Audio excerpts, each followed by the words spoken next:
वैसे इस बात से तो आप में से भी कई सारे लोग सहमत होंगे कि भारत के विदेश मंत्री डॉक्टर एस जयशंकर साहब इन दिनों अलग ही फॉर्म में दिखाई दे रहे हैं। आज से पहले शायद ही किसी भारत के विदेश मंत्री ने इतने बोल्ड अंदाज में अमेरिका और वेस्टर्न देशों को जवाब दिया होगा। पिछले काफी दिनों से रशिया यूक्रेन मसले के ऊपर भारत के रोल को लेकर पूरी दुनिया में चर्चा हो रही थी, जिसमें भारत को लगातार टारगेट किया जा रहा था और कहा जा रहा था कि भारत रशिया का साथ देकर इतिहास की गलत साइड के ऊपर खड़ा है। डॉक्टर एस जयशंकर साहब तो पिछले कल बांग्लादेश निकल गए, लेकिन बांग्लादेश रवाना होने से पहले उन्होंने रायसीना डायलॉग्स के कार्यक्रम में वेस्टर्न और यूरोपियन देशों को बुरी तरह एक्सपोज कर दिया। वैसे जिनको नहीं पता उनकी जानकारी के लिए बता दूं कि केंद्रीय सरकार ने रायसीना डायलॉग्स की शुरुआत साल 2016 में की थी। उसके बाद से ही भारत का विदेश मंत्रालय ऑब्जर्वर रिसर्च इंस्टीट्यूट के साथ मिलकर हर साल इस कार्यक्रम का आयोजन करता है, जिसमें 100 से ज्यादा देशों के प्रतिनिधि जियोपॉलिटिकल कॉम्प्लेक्सिटीज, इकोनॉमिकल और ट्रेड चैलेंजेस, इंटरनेशनल पॉलिटिक्स और डिप्लोमेसी यानी कि कूटनीति से संबंधित चर्चा करते हैं। इसमें न सिर्फ भारतीय सेना के चीफ, हमारे विदेश मंत्री या फिर भारत के सीनियर ऑफिशियल्स, बल्कि दुनिया भर के एम्बेसडर्स, मिनिस्टर्स और कई सारे अधिकारी भारत में आकर यहाँ पर अपनी राय रखते हैं। इसी रायसीना डायलॉग्स के कार्यक्रम के दौरान विदेश मंत्री डॉक्टर एस जयशंकर साहब ने कहा कि आज के बाद भारत अपनी शर्तों पर दुनिया से रिश्ते बनाएगा।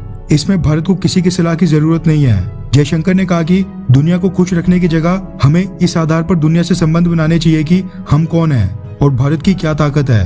वो वाला दौर अब बीत गया है कि दुनिया हमारे बारे में बताए कि भारत क्या करे और हम कुछ करने से पहले दुनिया से इजाजत लें। हम अपनी शर्तों के ऊपर दुनिया से बात करेंगे, यानी भारत अब किसी भी देश के दबाव में नहीं आएगा।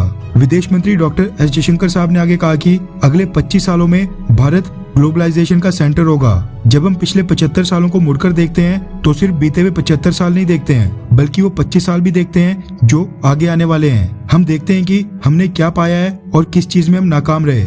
एक चीज जो हम दुनिया को बताने में कामयाब रहे हैं वो ये कि भारत एक लोकतांत्रिक देश है। रूस यूक्रेन युद्ध को लेकर एस जयशंकर साहब ने कहा कि युद्ध रोकने का सबसे आसान और प्रभावी तरीका यही है कि दोनों देश बातचीत की टेबल पर आ जाएं। रूस के साथ व्यापार को लेकर विदेश मंत्री ने कहा कि वेस्टर्न देशों द्वारा अपील के नाम पर जो ऑर्डर दिया जाता है उसको अब एशिया में चुनौती मिलने लगी है। विदेश मंत्री ने कहा कि यूरोप के देशों ने पहले के वक्त में चीन की वजह से पैदा हुए खतरों की तरफ कोई ध्यान नहीं दिया। यूरोप उस वक्त भी लापरवाही दिखाता रहा जब चाइना एशिया के बाकी देशों को धमकी दे रहा था। उन्होंने कहा कि रूस के साथ व्यापार को लेकर हमें यूरोप से सलाह मिली कि हम रूस के साथ और व्यापार ना करें।